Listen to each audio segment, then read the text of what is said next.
Hello mga kalandscape, good morning and good afternoon po sa inyong lahat dyan. And for today's video mga kalandscape, share ko lang po sa inyo yung ginagawa natin ngayon.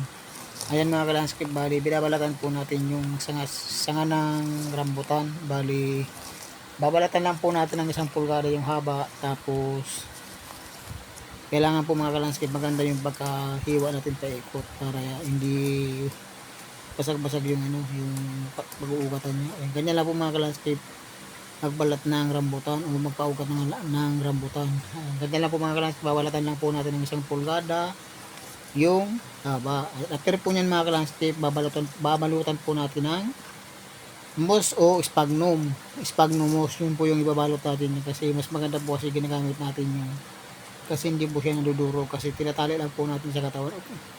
Marami po proseso ang pagmamarkot pero mas maganda po yung gamitin yung moss kasi hindi po siya nadudurog. Maganda po ibalot paikot sa sanga sa mga binalatan natin. Yan po yung kadalasan na ginagamit natin na moss. Yan po yung ginagamit natin sa pagmamarkot.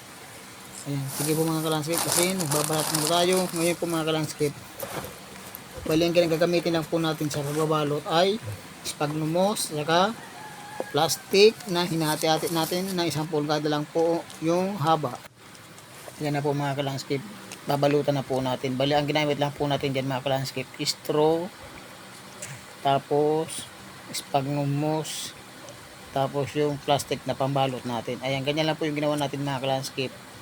Gitna lang po yung tali natin kasi namiminti naman po yan sa pagdidili. Kaya ganyan lang po yung ginawa natin na proseso sa pagpapaugat ng rambutan.